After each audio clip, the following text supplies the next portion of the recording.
lovers, and welcome to the Liberty Mike podcast, broadcasting from an undisclosed location in the heart of Dixie.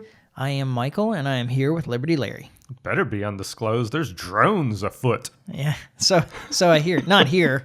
No. Well, I don't know. I've seen some reports on Facebook. Well, there's always Nothing credible, though. Yeah, there's always been UFO reports out of Gulf Coast, Mississippi. Oh. That's a long time UFO hotspot. Oh, yeah. Yeah. So, you know, there's always something flying around here. Yeah. I guess. Yeah, that is the news, I guess. Yeah. See, that's my home state. New Jersey? Oh, okay. Yeah. That's right.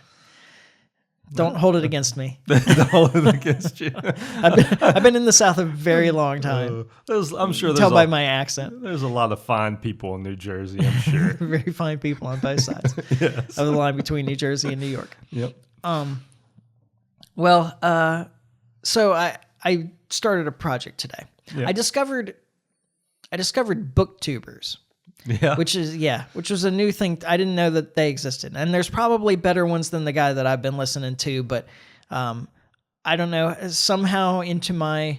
You may want to clarify what a booktuber is for the audience, because I didn't know. I'm about to. Okay. I'm getting there. All right. Somehow into my YouTube feed, this guy popped up, and it was like top 10 sci-fi books of all time.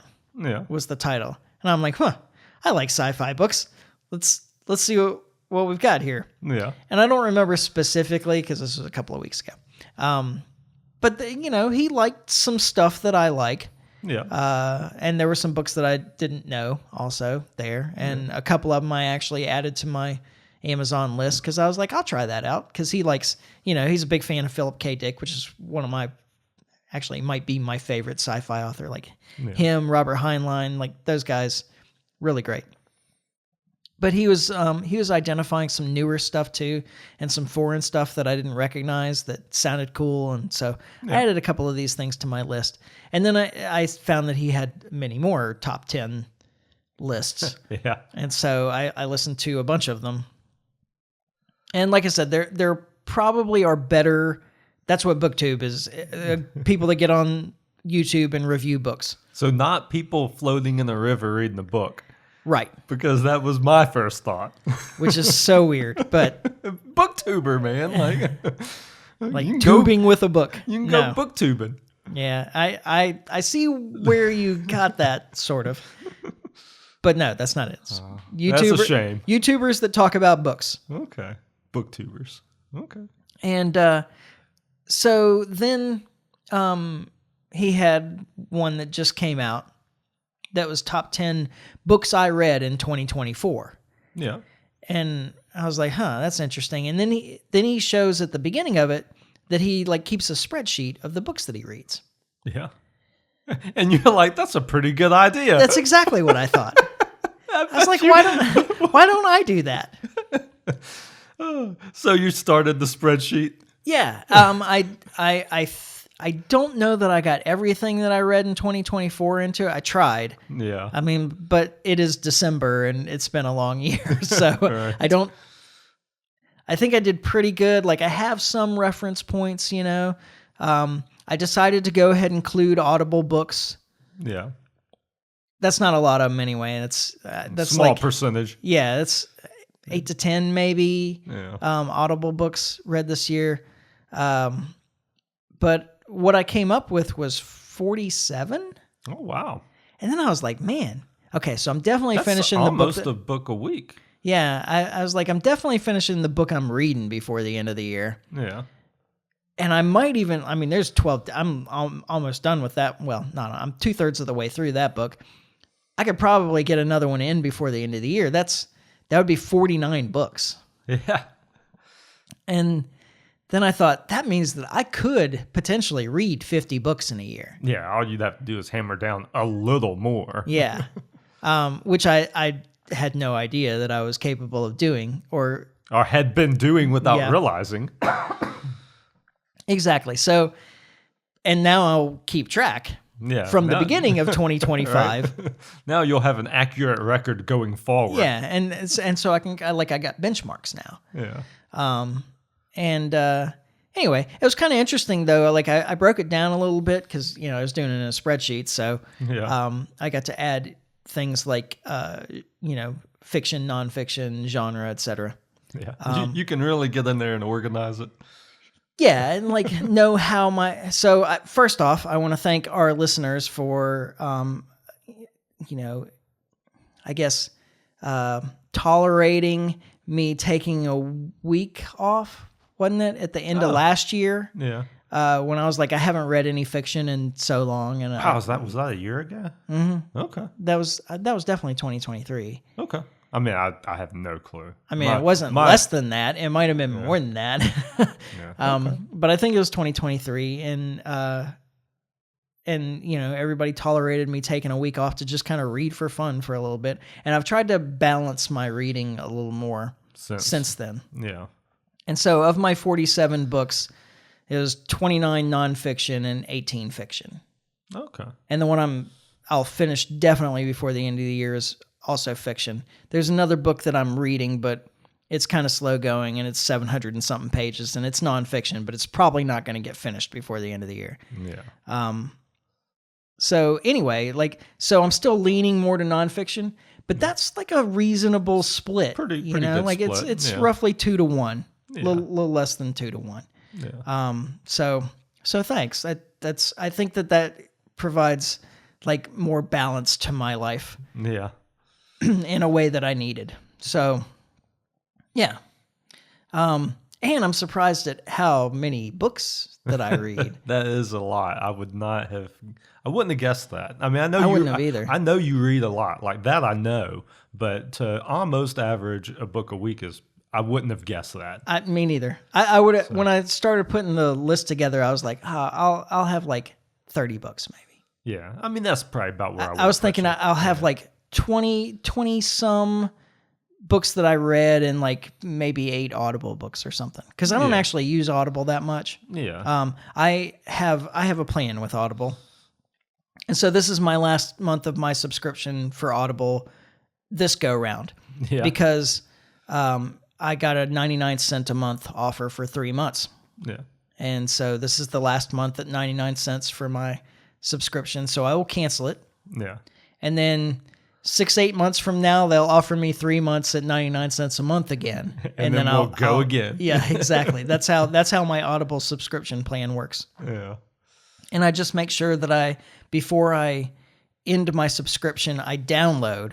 Like you have to have it on your phone. Yeah. Already. But if you already have it downloaded to your phone, you can listen to an Audible book even if you don't have a subscription. Oh. So I downloaded Human Action by Ludwig von Mises, which is a 48-hour book. Whew.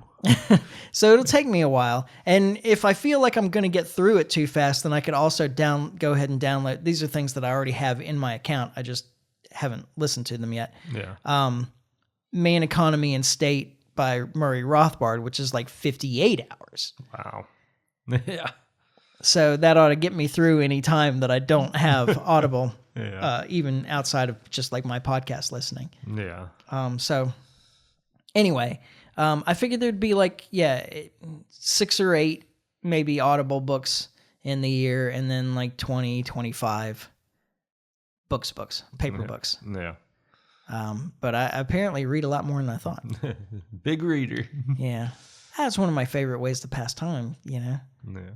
Like, especially when I get into something, then it's like I can't wait to get home from work so I can lay down on the couch and read 100 pages. Yeah, right. Or something. So, anyway, that was encouraging. So next year, 50 books. You can do it. Yep. I have to buy some. Yeah. I still say that I might have to buy storage space just to put books. Yeah. Like they're stacked all kind of ways to fit in my shelves that cover the entire wall of one room. Yeah. Oh well. But it's what I like to do. Yeah. And hopefully it's enriching to the rest of you. Yes. As well as I reference this, that, and the other. I did run into some issues like categorizing things. I realized that I don't know how to categorize, because I thought like I should split them into categories. That'd be, that might be informative in some way. And so some are easy, like a lot of the fiction stuff is fairly easy, but not all of it. Yeah. Like, where do I put Albert Camus' The Stranger? Like, what is that genre? I have no idea. Yeah. I ended up putting adventure because it's like a story about a guy. And then I was like, well, maybe I should call it crime because it's about a story about a guy that committed murder. And then, I don't know. I don't even remember where I ended up settling it. And then, like, Audible stuff is almost all history, is where I started. And then I was like, well, but it's history about very specific things. So there's like the one that I just finished that's about the Monsanto trials. Or there's the inventing the AIDS virus. Like, it's like history of very specific moments. Yeah. And then I had one in Anaximander, which is this old Greek philosopher, scientist, like kind of shifting science away from what it had been before, which science before him was like Plato, Aristotle stuff, like sitting thinking your way through how things are, observation and thinking. And he started to move towards a more experimental approach, like real modern science.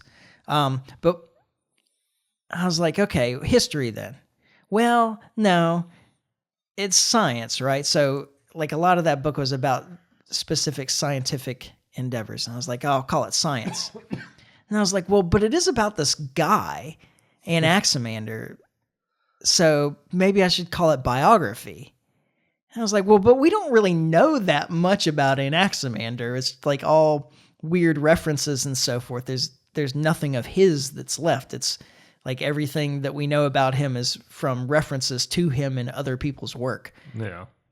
And so does that make it not a biography anymore? I don't know. It was weird. I didn't know what to call it. Yeah. So that's how I spent my afternoon after work. Categorizing books you've read. Yeah. It's a fun day.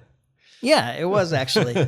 Mostly because it just made me feel good about how much I'd accomplished this year. Yeah, absolutely.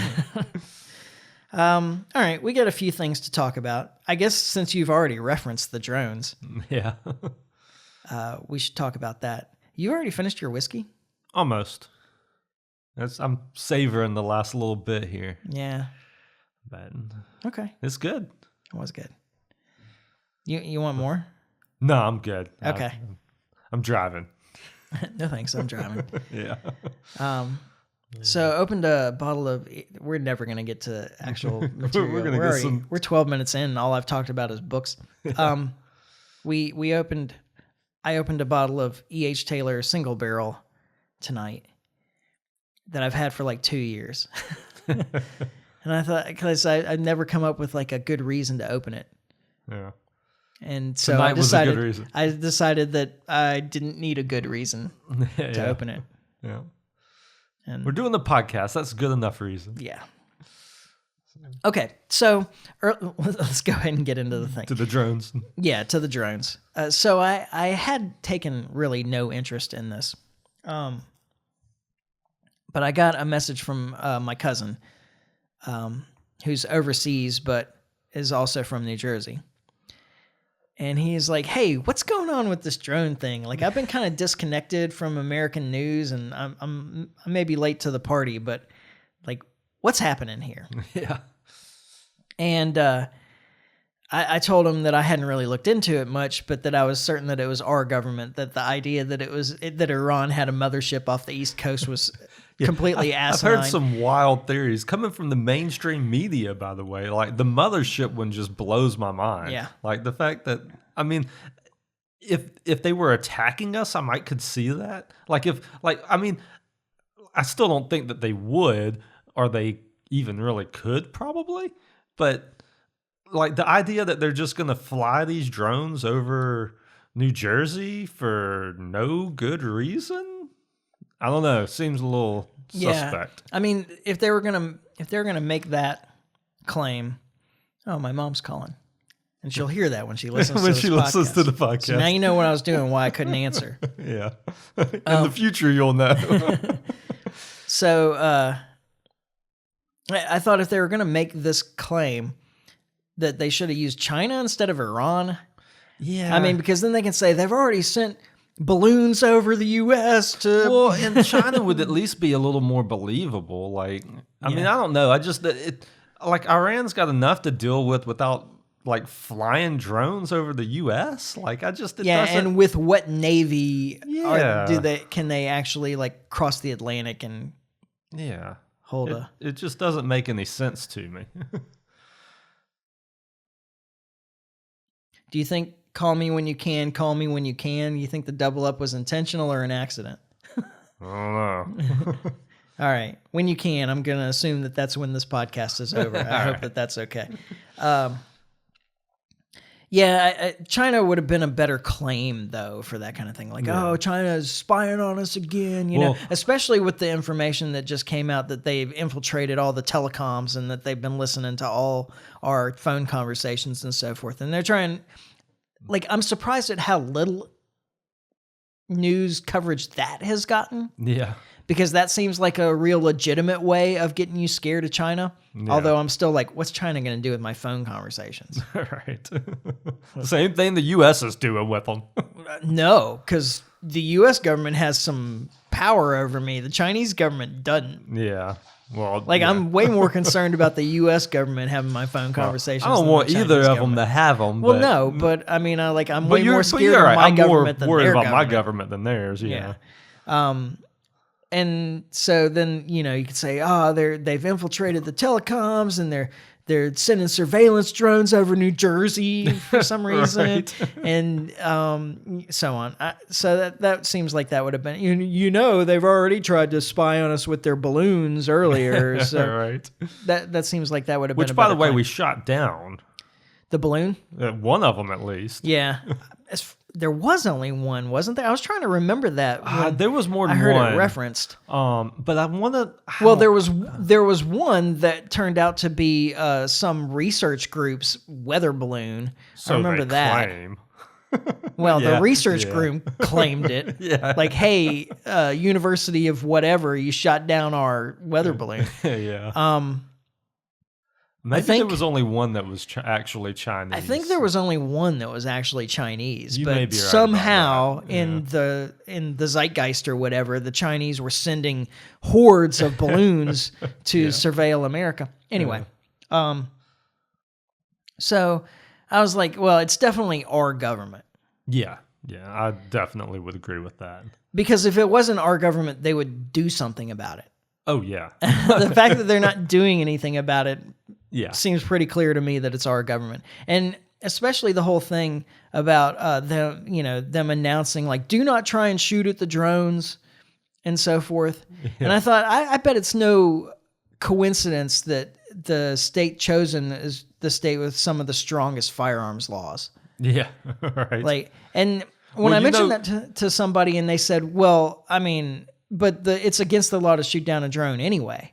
And I was like, yeah, but try that in Alabama. Yeah, right. A little different down here. I promise you, like, the guys around here, if a drone's flying over their house, they don't care that the law enforcement said don't shoot it down. It's getting shot down. Like, good luck. New Jersey, you can maybe get away with that. I don't think you can get away with that in Alabama. The local law enforcement is going to side with you. But they're going to be like, yeah, I would have shot that thing down too. Yeah, if it had been over my property, I'd been shooting it too. Yeah. Well, Trump said to shoot them down. I listened to Did he? He did. Like, I was dude. Yeah, I was listening to this random press conference he did. That'll get us some answers, and somebody can look at what these drones are. Right.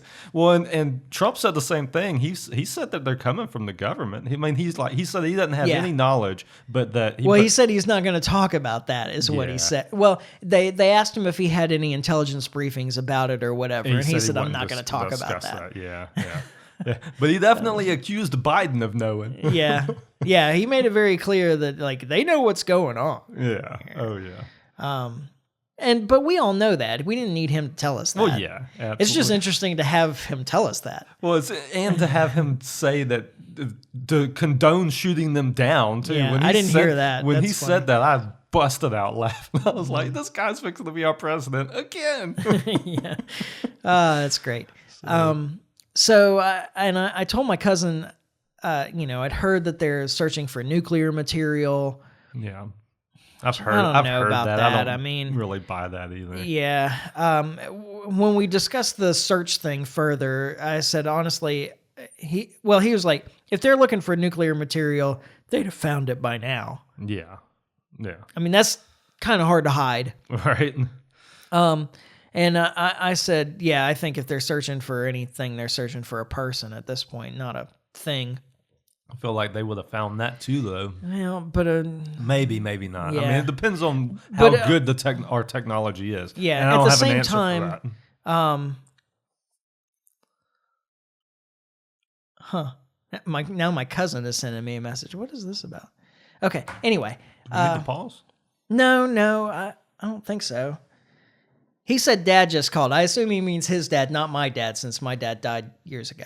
We pause. Okay. All right. We're going to pause for a second. We'll be back in just a moment.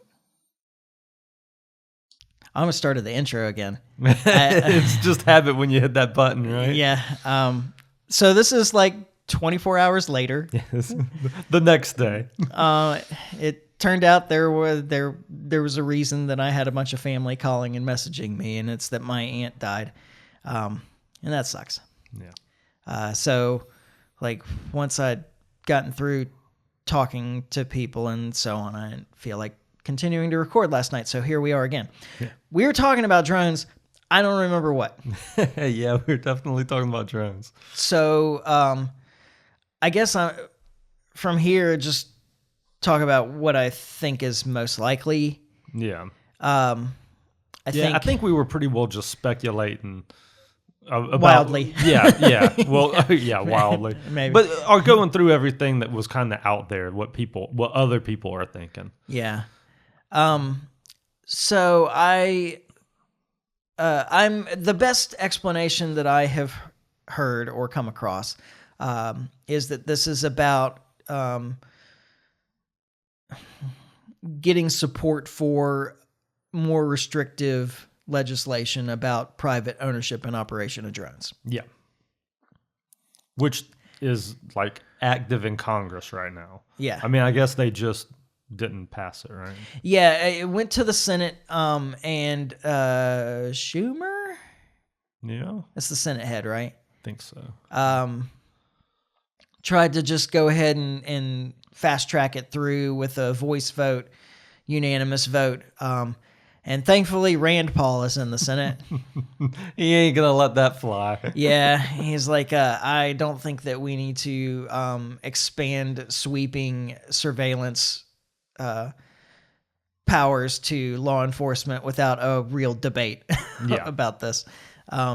So now my cousin said, "Oh, I doubt it. That's what it's about because they already passed a bunch of legislation controlling all that. You know, you have to get licensed. You have to have GPS trackers. You have to have like all these things. So I don't see that would make any difference." The flip to that, though, is that what this bill does, like, so he's right, all of that is already in existence. What this bill does, though, is gives local law enforcement more, because right now the FAA has to handle all of that. FFA is the Future Farmers of America. Yeah, I always get them confused. Yeah, similar groups. But yeah, this what they're wanting to do with this bill is give local law enforcement more teeth to start dealing with some of this, which is not what we want. We don't want the local law enforcement to have more power over this. Yeah, I don't. I mean, I speak for myself. But well, yeah. Now you got local law enforcement asking teenagers for their papers when they're running their drone in their backyard or at the football field or something. I mean, it could get really out of hand really quick, I think, given that type of power of the local law enforcement. The other thing that was in this bill is they want to ban Chinese drones, which is a lot of them. Well, I heard them talking about this on No Agenda. Wasn't it focused on a particular brand? It is, but the way that they're doing it is just banning all of them from China. But you're right, there is a particular brand that's dominant here in the U.S. that comes from China. Yeah. The issue here is price. Yeah, that's really. I mean, it's always the issue. I mean, everything that comes from China is cheap. Like it just is. Local manufacturers don't want to compete with China. Yeah. Maybe they won't need to, though, because Trump's going to come in there and add those 100% tariffs, and maybe it makes a difference. Well, okay. The trade war is going to be back on. So if my cousin is listening, and I hope he is, but I don't think so. But if he's listening, I have a clip to back up the legislation thing. So let's go ahead and play that. Yeah, let's do it. This is Kirby, who speaks for the foreign... Dang it. I wanted to say Foreign Affairs Council. That's not the right name. Isn't he some kind of admiral? Yeah, he's Admiral Kirby, but he's the spokeslier for the Committee on Foreign. Dang it. I don't know. I've lost it. It's an outside. It's the we're gonna have to cut this bit. I'm gonna have to pause just so I can come up with the damn name. Why don't we go look it up when we do the clip? Yeah, good plan. All right, we'll get it when we get back. I can't believe on the other I can't side think of the this name clip, of this. we'll have his title. You're right. Upon review of available imagery, it appears that many of the reported sightings are actually manned aircraft that are being operated lawfully. The United States Coast Guard is providing support to the state of New Jersey and has confirmed that there is no evidence of any foreign-based involvement from coastal vessels. And importantly, there are no reported or confirmed drone sightings in any restricted airspace. Now, that said, we certainly take seriously the threat that can be posed by unmanned aircraft systems, which is why law enforcement and other agencies continue to support New Jersey and investigate the reports, even though they have uncovered no malicious activity or intent at this particular stage. While there is no known malicious activity occurring, the reported sightings there do, however, highlight a gap in authorities. And so we urge Congress to pass important legislation that will extend and expand existing counter-drone authorities so that we are better prepared to identify and mitigate any potential threats to airports or other critical infrastructure, and so that state and local authorities are provided all the tools that they need to respond to such threats as well. National Security Council. Haha, that's the guy. Spokeslier for National Security Council. Yeah. Okay. Anyway, yeah, pretty clear there what he wants. Yeah, and that's what's going on. And like I say, I mean, it's my opinion that the government is flying these drones to try to get this bill passed. That's a possibility. I figure it's more take advantage of the situation. I think they're probably flying them for some other reason, and because there's this big outcry about it, they're like, oh, well, let's get everybody spun up and scared, and that way we'll be okay when we pass all this legislation to restrict their freedoms even further. And Americans have gotten to the point where they're like, oh, yes, please, take my freedom away so that you can give me the illusion of security. Yeah. It could go either way. I mean, I think that getting this bill passed is important enough to them. Yeah. I to think that more than one thing can be true at a time. Yeah, that's true. Who knows? Yeah. Like I say. Now, some of the other things that my cousin and I were speculating about, I figured that they were testing something and using the drones as observation. Yeah. Like some experiment or something that was going on, and the drones were observational. And he speculated that the observation was the testing. That maybe that they were using these drones and testing some new surveillance equipment that can see through walls or something. Yeah. I mean, who knows? Yeah. I mean, you don't know. Like, he was like, that seems far-fetched, but everything seems far-fetched until it happens. And then, so that's some other ideas. And I thought that actually is a pretty good idea, that I was like, maybe the observation is the experiment rather than they're using it to observe an experiment. Yeah. So anyway, that's some weird stuff going on. Yeah, it's definitely strange at any rate. Now, the beginning of my conversation with my cousin did start with a long rant from me about giving up our freedoms to a bunch of failed attorneys and new aristocracy of extremely unimpressive bureaucrats and so on. I got a little frustrated with the old... See, because what struck me about it is like, oh, we got people all spun up and scared over this thing, and now they're going to let us, use new authorities and restrict them even further. And I thought that used to not work on Americans. Yeah. Back when we were a pioneer culture that believed in radical individualism and freedom. Yeah. And it's really a shame to see how we have. Well, it still doesn't work on a lot of us. Well, and that's another thing. I was talking with, and maybe we said this already on the previous recording, but I was talking with a friend of mine about them saying, don't go out there and shoot guns at it. Yeah. And they're like, well, that's already illegal. And I was like, yeah, but try that in Alabama. Yeah. I'm pretty sure we did discuss that, but it's a little different down here in the South. Yeah. So. New Jersey is probably your best chance because there are so few people that have guns even in the first place. They have such restrictive gun laws. It is a stark difference between trying it there or Alabama or Florida or somewhere. Yeah. So. Do we want to say anything more about that? I don't think I've got anything else. It's definitely, I don't know. It really feels like theater to me is the only other thing I really got to say. Yeah. So we'll see what happens. It'll be interesting to see if any more comes out. Yeah. Or to see if any more comes out or if it just goes away. Once that legislation's passed. Exactly. Yeah. Yeah, it could be. Let's see. I don't know where I want to go next. I guess it's the Crucial Communism Teaching Act. Oh yeah. That did pass the House. Only the House? As far as I know. Okay. Let me play the clip on that and then we can comment. All right. Yeah, I think that's a good way. The Crucial Communism Teaching Act was heard by the Committee on Rules on Tuesday. That's when the amendments were chosen to be included with the bill. Then on Wednesday afternoon, more arguments were made before those amendments and rules get voted on in the House. Mr. Speaker, a report recently found that nearly half of Gen Z students are unaware that the Chinese Communist Party is responsible for more deaths than Nazi Germany. A quarter of Gen Z students hold a favorable opinion of communism, and nearly 20% think that communism is a better system of government than capitalism. Now, I guess the Republicans want us to spend time debating whether high school students should be taught that communism is bad. The last time I checked, most schools already do that. Rep. McGovern also wants to see fascism included with the bill. Well, I think that we have probably in the past made our feelings clear about, now I'm speaking for you, maybe I shouldn't, but clear about Congress defining education.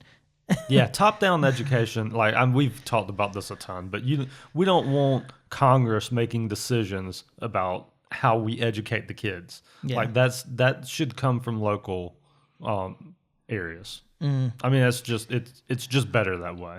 I thought it was kind of funny, that last bit about they want fascism included, because obviously over the last 8 years with Donald Trump, nobody's learned that fascism is bad, right? Right. Actually, if there's any kind of misunderstanding about fascism, it's because of how they use the term. It's because of the media. Yeah. Yeah.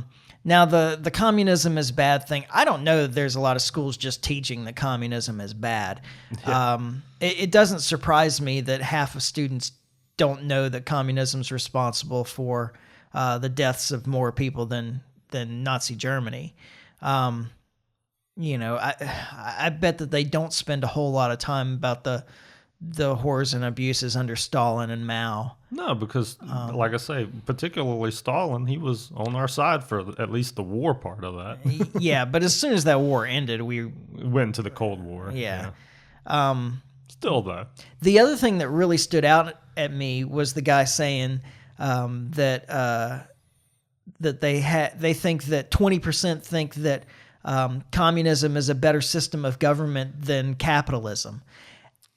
And I was like, good Lord, man.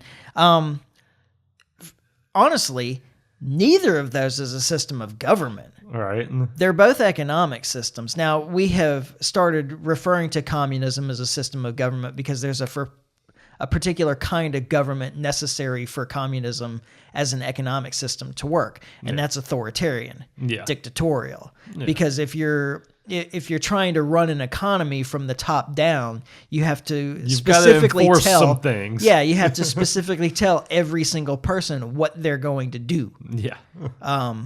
So there's a communism as a system of as an economic system requires an authoritarian, like a rigid authoritarian government. Yeah. But it can take a bunch of forms. It just has to be authoritarian. Yeah. And capitalism isn't obviously not a system of government. I mean, we all know that, I think. I hope everybody listening to this podcast surely knows that capitalism is not a system of government. Yeah. And capitalism as an economic system can function under a broad range of government types, from authoritarian to libertarian. Yeah. Well, like China. yeah. I mean, China is trying to become more capitalist. Yeah. I mean, or has in the past couple of decades. Yeah. So, I mean, but they're still communists. So. Yeah. Well, it just shows again, like they call themselves the Communist Party, but they're communists in name only. Well, yeah, that's true too. Nobody's ever really done a explicitly communist system of government. It's just not even really possible, I don't think. Yeah. Well, because it has to originate organically. Yeah. Socialism is a system of government. Yeah. But communism is an economic system. Yeah. I would maintain. Yeah. Well, I mean, it is. It's just a type that requires a very authoritarian, very strong hand of a central government, because you can only run an economy centrally with that kind of essentially absolute power at the center. Yeah. With the people making decisions about who's going to grow what and how much of it. Yeah. And so forth. And the problem is that no person or group of people can possibly synthesize all of the data needed to predict in the future what is necessary to support your population. Not even with AI? Yes. As soon as we develop that quantum computer, it may have the computing power, but no, it still can't predict the future because that's what you're trying to do. Yeah, There's because too one of many the problems that you variables have is like involved. you may have accurately identified how many oranges you need to support your population, but you can't necessarily predict that freeze that killed off the oranges. Yeah. Or like how successful the trees themselves will be in any particular year. Have you noticed the number of acorns that are out? Yeah, it's ridiculous. Yeah. So apparently there's a cycle that it has a variable number of years, but there's a cycle of where the oak trees put out a tremendous number, like 2 or 3 times the regular number of acorns. Pecans work that way. Because I think we had a bunker year on pecans this year too. Yeah. At least at my mom's house. I don't know if it works the same way as... because I think it depends on the trees with pecans. Yeah, it's the variety as well. Yeah. And I don't know how the oak trees all communicate with each other that this is the year. Yeah, we're doing it. And of course the quantum computer thing, like I joke about that. I don't even know if that's possible. Like the quantum computer. Actually, somebody out there that understands this better than me. Like I understand how a quantum computer is supposed to work. Like if you're working on a binary system, you have a switch, yes, no. That's how it works in a standard computer. Yeah. But like you're trying to take advantage of the spin of an electron because it can only be in 2 states. But because of quantum superposition, it can actually be in both states at once, and so on. And so the idea is that it can make those calculations far faster because it can be doing a large number of calculations at the same time. Essentially, the idea. The problem that I have with this is that, like, in order to interpret results, something has to read 0 or 1. Yeah. Right? And you have you have Heisenberg's uncertainty principle, which means that you can't know all the things about the particle at the same time. Yeah. And your interaction to determine like what state the particle is in can change the result. I don't understand how this can possibly work. Yeah. So somebody that understands that better, Michael at the Liberty Mic, I would really love to know how this is supposed to overcome things like Heisenberg's uncertainty principle. Yeah. Particularly maybe Heisenberg's uncertainty principle. Yeah. So, because I don't get maybe that. Heisenberg is wrong. Not so far. Not so far. Okay. Okay. You know, Newton may have been wrong about some things, but Heisenberg's been right so far. So far, okay. Yeah, because that's how science works too. That is how science works. It works until it doesn't. Yep. As far as I know, nobody has disproved it yet. Okay. Anyway, I mean, that's really what I wanted to highlight about it is, That this is going on in Congress right now. yeah, this has already passed the House. Yeah. While you have an administration coming in saying that they want to eliminate the Department of Education, which I think is really funny. Yeah. So while that's going on, Congress is trying to pass a bill to create a top-down curriculum for civics in the United States. Oh, well. But the main point that I wanted to make is that in order to do a centrally planned essentially that a centrally planned economy is impossible. Yeah. And if it was possible, even it would absolutely require a very rigid authoritarian government. Yeah. And so even if it was possible, I don't want it. Yeah, exactly.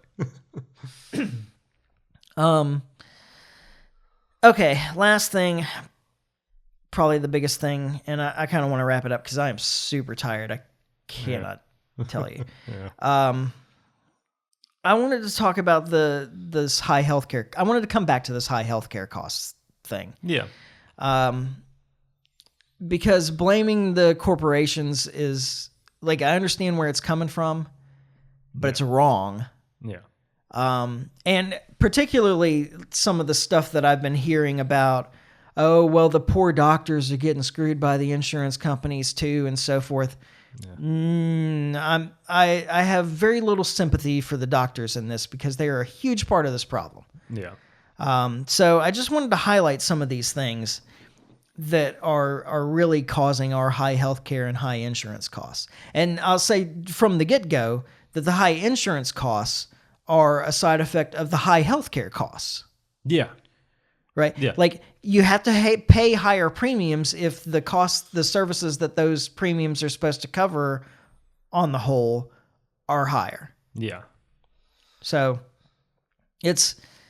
not that insurance isn't taking advantage. They're certainly a part of this, but most of this comes out of government interference in the market. And so that's the other thing. You can't talk about these greedy capitalists, and this whole thing about how a free market can't work in medical care, because that's not what we have. Yeah, that's not what's going on here. Not even close. And haven't for a long time. Absolutely. Healthcare is one of the most heavily regulated industries in this country. Yeah. Like it's up there with banking, finance, utilities like energy, et cetera. Like it is a very, very heavily regulated industry, and it has been for like 100 years. I was going to say, and the further along we go, the more it gets regulated. Like it's regulated more now than it was in the 90s.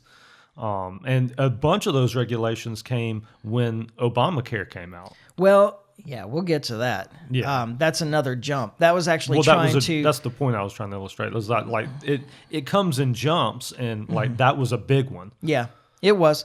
It was because the system that they had built for themselves was starting to fail. Yeah. So they had to give it another injection of government interference. Yeah. Right. To make sure that everybody's profits were still high. Yeah. And so, the government is involved in research and development for pharmaceuticals and medical technologies and treatment protocols. They are heavily involved in licensing of medical professionals. They're even involved in the building of hospitals. Like how many an area should have? Yes, exactly. Yeah.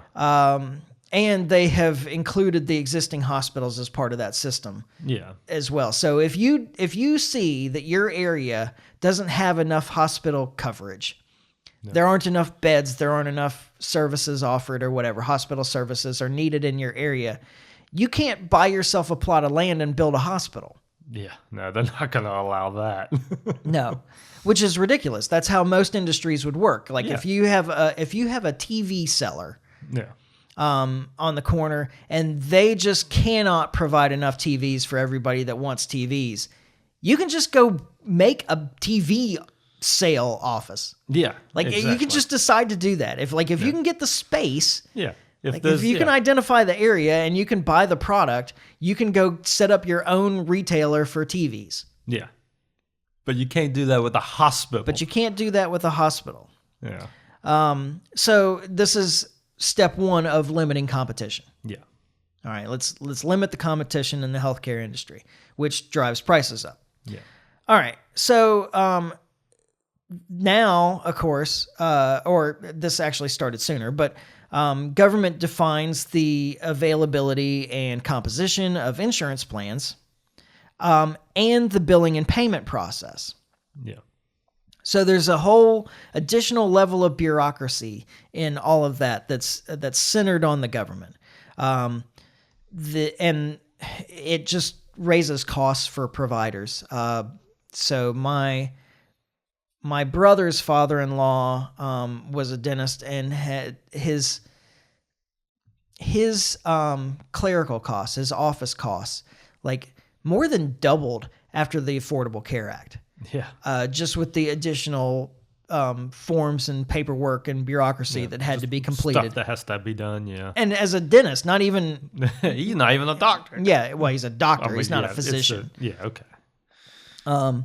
So, and I used to work in this industry also. Yeah. And it's particularly dealing with the government insurance carriers, but the collection of payment for services and so forth is all very heavily regulated. Yeah. And it just slows things down, and it adds additional costs to all providers. Yeah. And it gives some cover to insurers to not pay also. Yeah. That's important right now. Yeah. And I think, like, for example, there's a whole bunch of, besides just the limiting the number of hospitals, there's a whole lot of regulation at the government level that limits competition and provides monopolies for services to various providers. And I would say that your best example is the FDA. Okay. The FDA grants drug producers monopolies for particular products. Yeah. There are only two companies that produce I can't think of the name of it, even though I have one because of my allergies. The EpiPen? EpiPen. There's only two companies in the United States that produce the EpiPen. Oh, yeah. Like those two companies are given a monopoly by the government. Nobody else can do it. I know they're expensive. And they're expensive.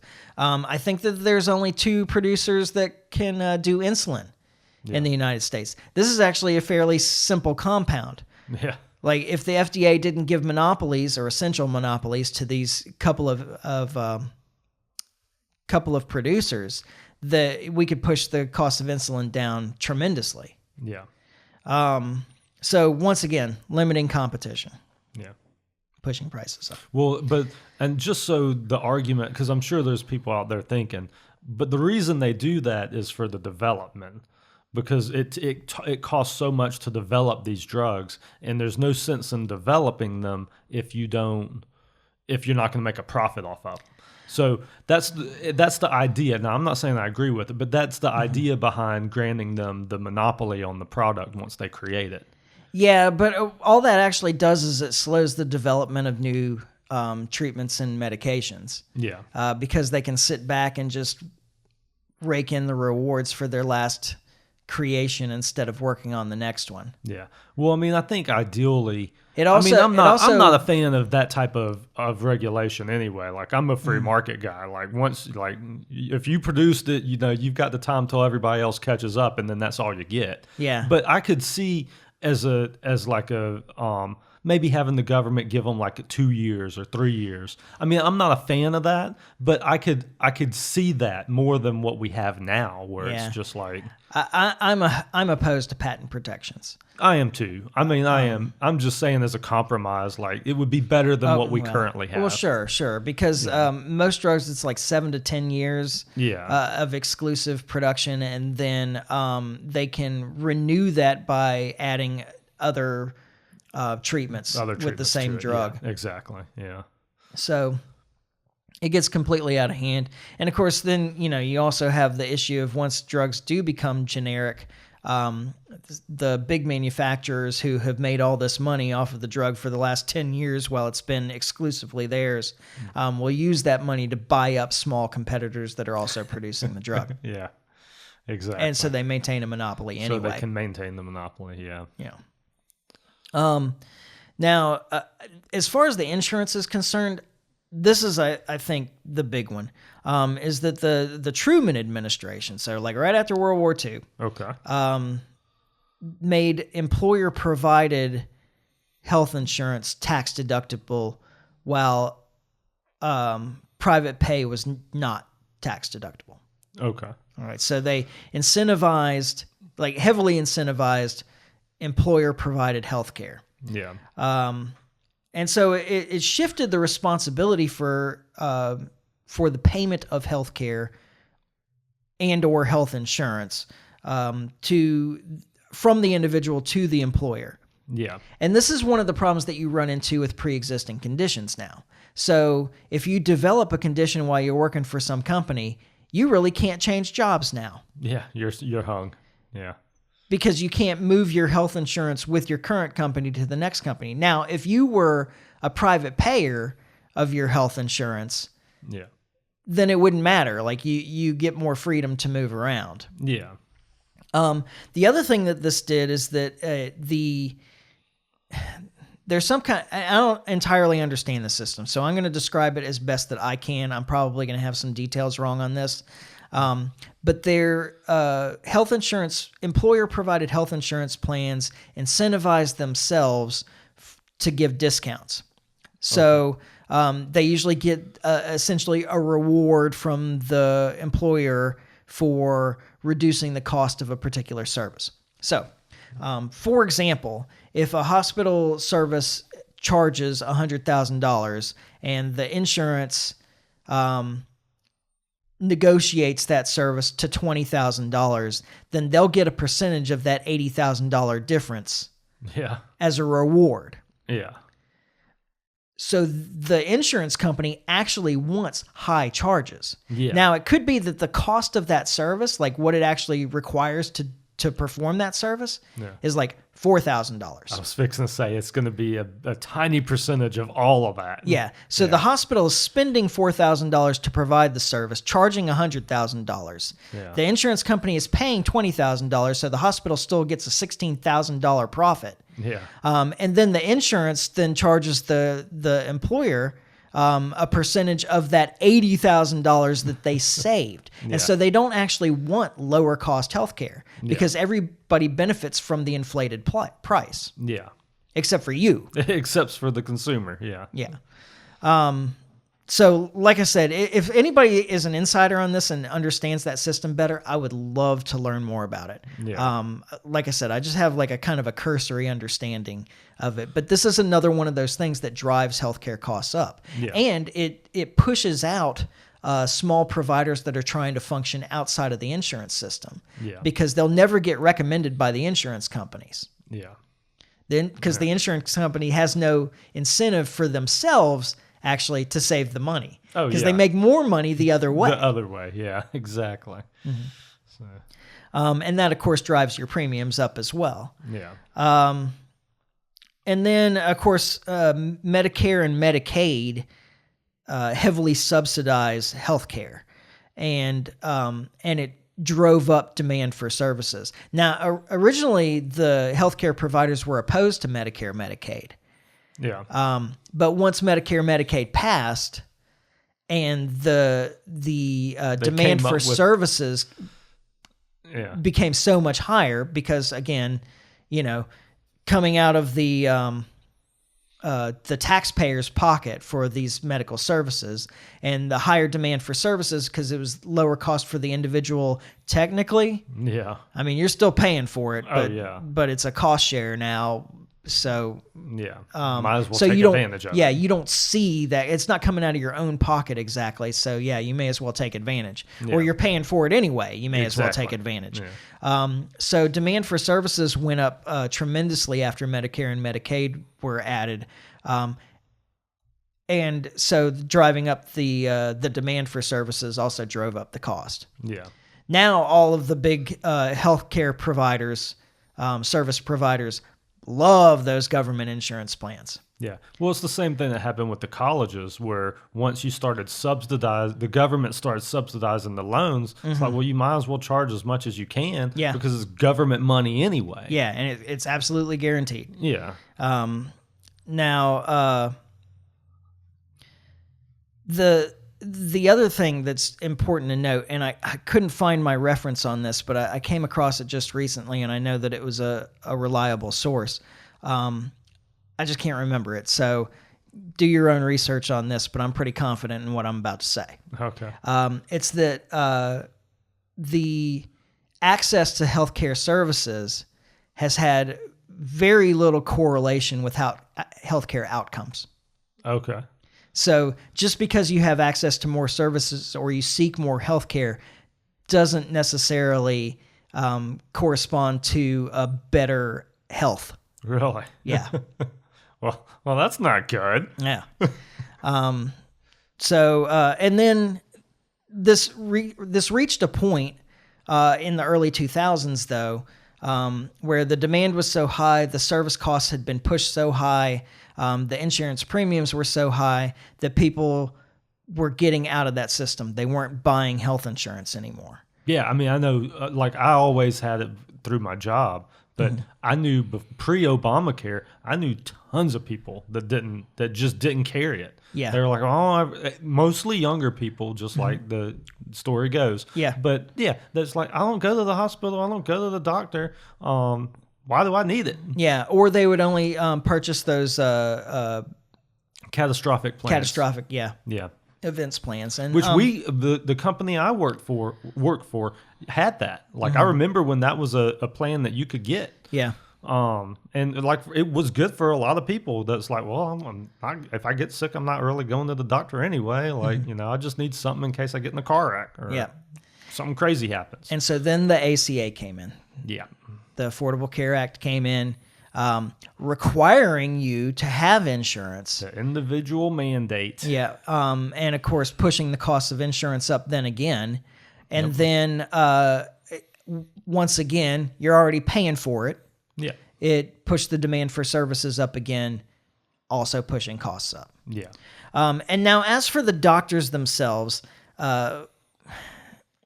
the problem there is this is another one of those systems to limit competition.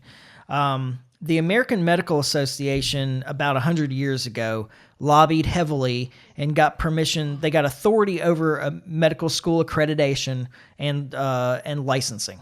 Okay. And they used that power to severely restrict the number of licensed physicians. Yeah. As you would expect them to do. Like, I mean, you should have seen that coming. Yeah. So they artificially limited the supply, and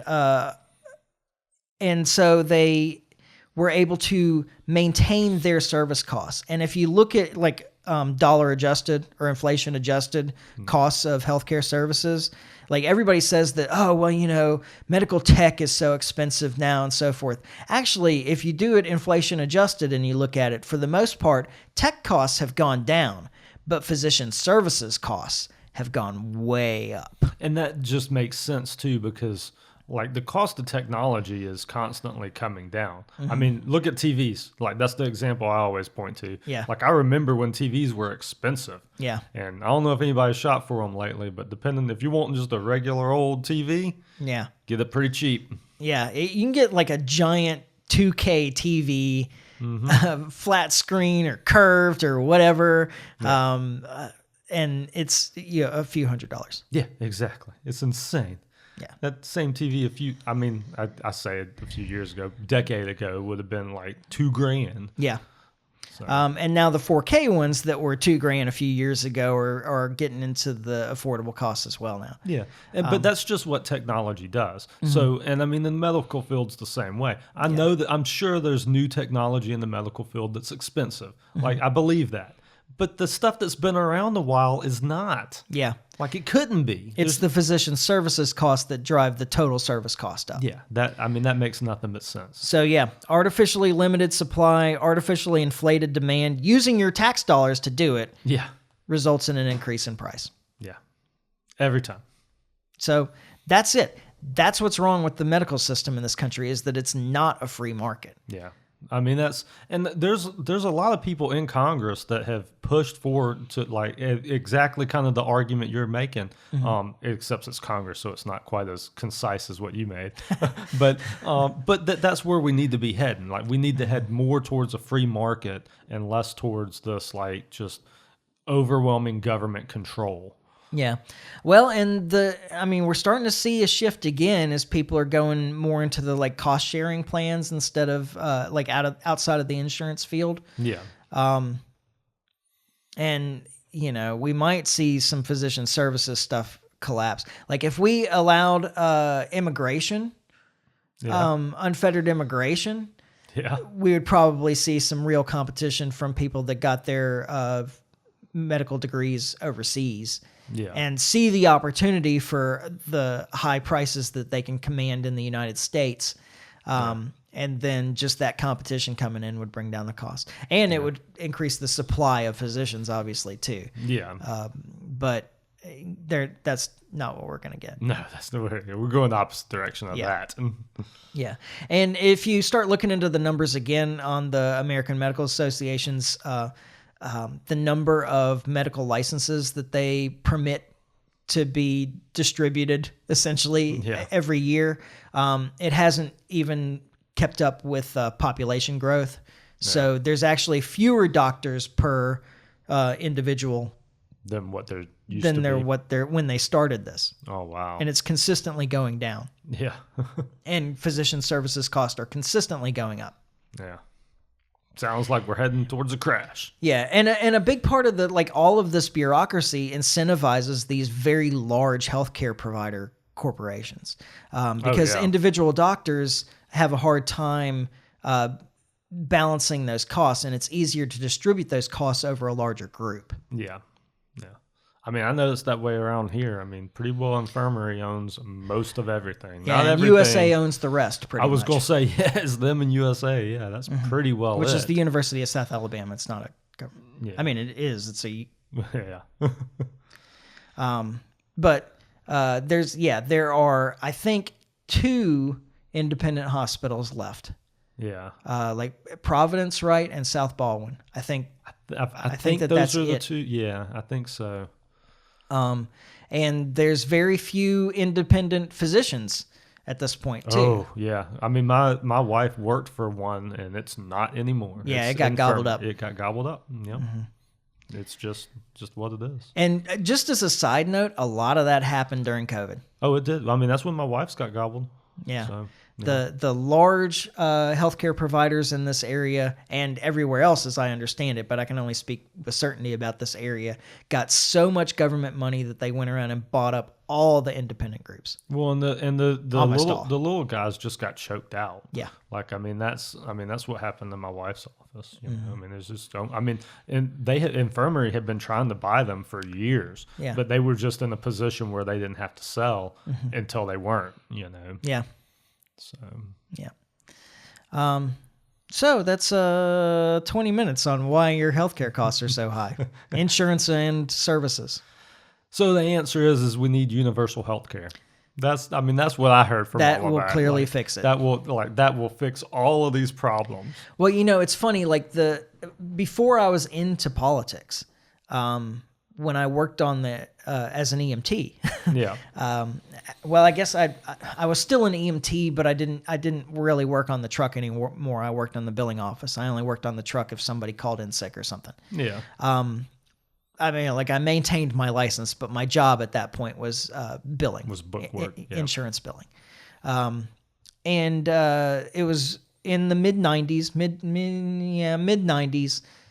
to late 90s, I guess. So yeah, it was late 90s. It was like 98. And Hillary Clinton was pushing the single payer. I remember that. Yeah. Health insurance. Yeah. And And I wrote an article for the AJC at the time talking about what a terrible idea that was and what that would do to the medical field in this country. Yeah. Which is that it would, like, to sum up, that it would drive costs up and quality down. Yeah. And I had some line in there about how if physicians couldn't make a lot of money as physicians to cover their tremendous costs for going to school, which is another way that they limit the number of doctors, by the way. Yeah. Their tremendous costs for going to school, if they couldn't make that up as a doctor, then all those talented, intelligent people that were going to become doctors would stop going to become doctors, and they would just become attorneys so that they could argue healthcare cases. We've kind of seen that one come true. Exactly. And we hadn't even gotten what she wanted. Yeah, right? But the government has gotten more and more and more involved in healthcare, and they screw it up worse and worse and worse, and they use that as an excuse to get more involved. Yeah. It's amazing how that works. Mm-hmm. It's that story I like to tell all the time about the school bus sliding on the ice and hitting the telephone pole at 3 miles an hour or whatever. Yeah. And then the ambulance showing up and sliding into the back of the school bus, and then the 2 cops showing up and sliding into the back of the ambulance. Like, here's a wreck that was caused by government interference, and they sent more government interference, and it just made the wreck bigger. Yep. That's all you're doing. So, all right.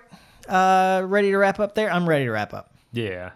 Okay. You can't regulate your way into prosperity. Yeah. So, and I apologize to anyone if it seems abrupt, the changeover, because like I said, we started recording yesterday. We're finishing today. News came in. We didn't re-listen to what we had talked about, No, so I didn't. have no idea how the switch is going to go, and I apologize for that, but family emergency. Yeah. Yeah. Well, I don't know if I'd call it an emergency, but Crisis. yeah, there you go. That's better. Yeah. And so, but next week is Christmas. Yes, it is. But that doesn't mean we can't record Thursday or Friday, right? Thursday's probably out. Friday, Saturday should be possibilities. Okay. But Thursday's definitely out. Okay. Fair enough. Yeah, I work those days. Yeah. Actually, too. So I only get Christmas Eve and Christmas Day off this year. It's more than I get, so I don't want to hear it. You make the schedule. You could do this differently. Yeah. That doesn't work that way, though. I was planning. I don't make that schedule. That schedule makes me. I was planning to take the day off Christmas, day after Christmas off. Yeah. And then boss man changed some plans about when I had to get some stuff out, and I was like, oh, well. Just change my plans, too. Yeah, I'm just like, let me cancel that vacation and put it back in for Christmas Eve, Christmas Day only. Yeah. Oh, well. But yeah, I think we should be able to get out next week. Yeah.